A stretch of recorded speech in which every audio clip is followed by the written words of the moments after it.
इस क्लास में हम बात करेंगे कलर साइकोलॉजी के बारे में, जहाँ पर हम डिस्कशन करेंगे कि एक कलर की मीनिंग क्या होती है। और मैं आपको बता दूं कि कलर का मीनिंग जो होता है वो डिपेंड ये इस बात पे करता है कि हमारी सोच और हमारा परसेप्शन उस कलर के लिए क्या है।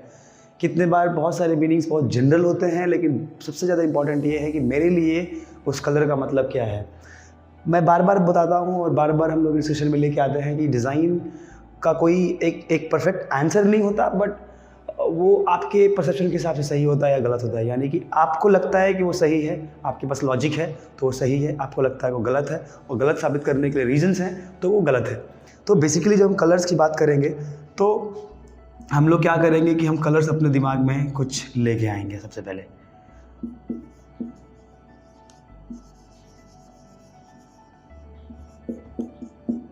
अगर हम इन 4 कलर्स की बात करें, बहुत बहुत सिंपल बेसिक कलर्स हैं ये, और ये कलर्स हर जगह हम लोग को दिखता है और हर जगह हम लोग डेली यूज़ करते हैं। और हर कलर का एक जनरल मीनिंग है एक जनरल पब्लिक के लिए। पॉइंट ये है कि उसके अलावा हम क्या सोचते हैं। अगर रेड की बात करें तो हम जनरली रेड लाइट्स और डेंजर, इन सब चीज़ों पे हम जाते हैं, जहाँ पर जनरली ये नेगेटिविटी की तरफ लेके जाता होता है। नेगेटिविटी या फिर प्रिकॉशंस की बात करें, वहाँ पे लेके जाता होता है। being cautious, being more of informative towards everything। और उसके बाद हम लोग ब्लू कलर की बात करें तो वो स्काई से रिलेटेड है और it is more towards coolness, more towards connection की लोग कामनेस, सूदिंग, इन सब चीज़ों में आता है। उसके बाद हम ग्रीन की बात करते हैं तो we directly get connected towards nature, यानी कि हमारे आसपास की जो प्रकृति है उसमें ग्रीन कलर इतना ज़्यादा है कि हम उसके सराउंडिंग्स में ही जीते हैं और एग्जैक्टली उस ग्रीन कलर से हम कनेक्टेड होते हैं। उसके बाद हम येलो कलर की बात करें तो it is totally about Joy. बहुत ही एक ओपन विचार की बात होती है, जहाँ पे एक बहुत लाइट माहौल होता है और बहुत ही हैप्पी माहौल होता है। वहाँ पे ये लोग हम यूज़ करते हैं। पॉइंट अब ये है कि कौन से कलर का क्या मीनिंग होता है ये आपको रटने की ज़रूरत नहीं है। किस कलर से क्या मतलब होता है ये किसी से पूछने की ज़रूरत नहीं है। केवल आप अपने लाइफ में उस कलर का इस्तेमाल कितने बार करते हैं, किन किन चीज़ों के लिए करते हैं। अगर इन चीज़ पे भी हम लोग बिल्कुल गौर करें, ध्यान दें, तो समझ में आएगा कि इस कलर का एक मतलब है। तो आपसे कोई ये नहीं पूछेगा एग्जामिनेशन में या फिर कभी ये जानने की कोशिश नहीं करेगा कि एक कलर के बारे में अगर मैं एग्जामिनर हूँ, मैं सोच रहा हूँ कि blue is for calmness, it doesn't mean कि आपके लिए भी ब्लू कामनेस होगा। बट एक जनरल सेंस है जो एक ह्यूमन बीइंग का डेवलपमेंट है, जो माइंड का डेवलपमेंट है, जिस तरह से ग्रो हुआ है जिन माहौल में रह के, उस माहौल के हिसाब से कलर का परसेप्शन हम बना लेते हैं। अगर हम ब्राउन की बात करें तो सीधा हम देखते हैं कि ब्राउन जैसे ही बात करते हैं, we talk about earth, we talk about the soil, we talk about the mud. So इन चीज़ों से हम देखते हैं, यानी कि हर कलर का हमारे लाइफ से कुछ ना कुछ पास्ट, प्रेजेंट और मे बी एक इवन इन फ्यूचर जनरली कुछ चीज़ें ऐसी जो बदलेंगी नहीं। जैसे मिट्टी का कलर शायद ही कभी लाल हो जाए, या फिर कहीं कहीं रेड सॉइल होती है, बट इन जनरल मिट्टी कलर हम ब्राउन में ही देख रहे होते हैं। अर्थ इज़ ऑलवेज ब्राउन, जब तक कि उस पर ग्रीनरी ना हो, ग्रास ना आए।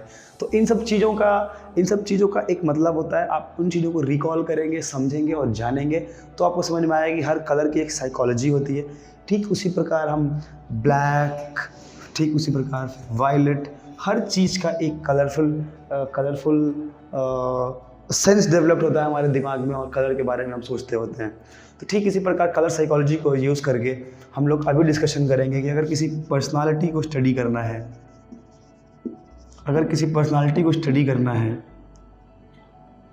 तो कलर किस तरह से हैंडी आता है, यानी कि कलर का इस्तेमाल कैसे हम कर सकते हैं किसी पर्सनालिटी को स्टडी करने के लिए, किसी को समझने के लिए। तो चलिए हम अपने आप को खुद से ही जोड़ के देखते हैं। एक बॉक्स लेते हैं और उस बॉक्स में ही हमको दिखाना है कि अगर मेरी पर्सनालिटी ऐसी है तो उसके कलर्स क्या होंगे और किस तरह कलर्स होंगे। तो अभी तक हम जो पढ़ते आए हैं, देखते आए हैं, चाहे एलिमेंट्स ऑफ डिज़ाइन रहा हो, जहाँ हम डॉट्स लाइंस की बात करते होते हैं, तो ज़रूरी ये नहीं है कि हमेशा से एग्जैक्टली डॉट्स और लाइंस की ही बात करें, हमेशा से डॉट्स और लाइंस के ही सिस्टम्स पे हम चले। बट ये होता है कि जिस तरह से हम डॉट्स और लाइंस को इस्तेमाल करके एक कॉन्सेप्ट को डेवलप करते हैं, एग्जैक्टली उस कॉन्सेप्ट के हिसाब से भी हम लोग अभी इसको यूज़ करेंगे यहाँ पे, और उस कलर के सेंस को भी उसी डायरेक्शन से हम आगे बढ़ेंगे। यानी कि वो एक तरीका था कनेक्शन बनाने का कीवर्ड्स के साथ, वो एक तरीका था अपने सोच को उस वर्ड से अलाइन करने का।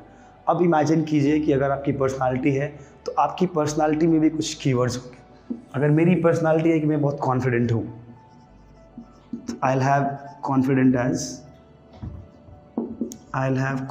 as a keyword। उसके बाद मैं बहुत ही ओपन माइंडेड हूँ, ओपन माइंडेड हो गया। उसके बाद मैं बहुत जॉयस हूँ, जॉयस हो गया। I like freedom, I am very Frank, candid.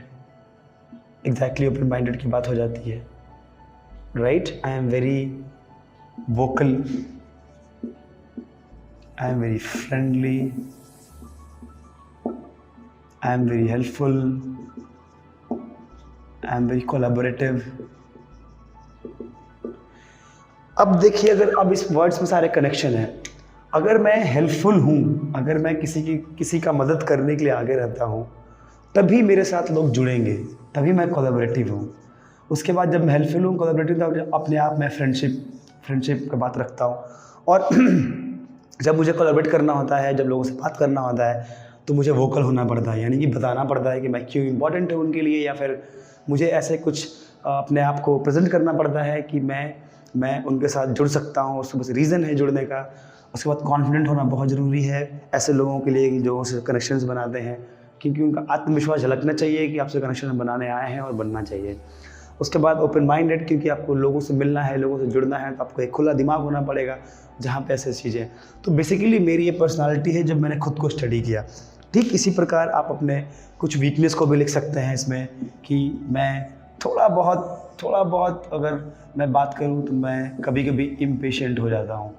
ये एक बहुत ही छोटी सी प्रॉब्लम है, वीकनेस है मेरी, जिसमें थोड़ा इम्पेशेंट हो जाता हूं, क्योंकि कुछ काम अगर कर रहे हैं और नहीं होता है तो वो आ जाता है। उसके बाद I am very kind of, अगर नेगेटिव में जाएं तो I am very kind of short tempered.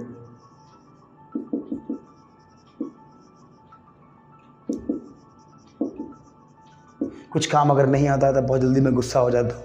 तो इस तरह के कुछ चीज़ें होती हैं, इस तरह के कुछ कीवर्ड्स होते हैं जो मेरे हैं। तो बेसिकली अब हम इन चीज़ों को ऐड करेंगे और बनाएंगे, तो हम एक पर्सनालिटी कलर्स को कन्फाइन करेंगे। कलर्स को हम उनको सारे कीवर्ड्स को कलर्स में लेके आएंगे। तो अब हम सोचना शुरू करेंगे कि अगर कोई जॉयस है तो कैसे कलर लेके आएगा, तो वो येलो कलर यूज़ करेगा। तो अगर ओपन माइंडेड है तो वो बिल्कुल वाइट या फिर इस तरह कुछ कलर्स होगा जो बहुत लाइट कलर होंगे, उन कलर्स को सोचेगा वो। अगर कोई बहुत कॉन्फिडेंट है तो he can be more of violet या फिर मोर मरून, जहाँ पे वो दिखता है कि हाँ ये कॉन्फिडेंट है, बोल्ड है, वैसे कलर्स। अगर कोई हेल्पफुल है तो it's more of friendly nature, तो ऐसा कोई कलर होगा जो फ्रेंडशिप को होता है। तो फ्रेंडली में हम लोग आ जाएं अगर, तो फ्रेंडली की बात करें तो वहाँ पे it can be very brown, very earthen, it can be these colours. तो अलग अलग कलर्स अगर हम लोग लें तो इन सब से हमारा कलर्स निकलते हैं। वो है येलो, वो है ब्राउन। उसके बाद कुछ कलर्स ऐसे होते हैं जो blue of calmness, I can also take red for confidence. तो ऐसे 4-5 कलर्स हम लेके आएंगे। अब इन कलर्स को हम ऐसे अलाइन करेंगे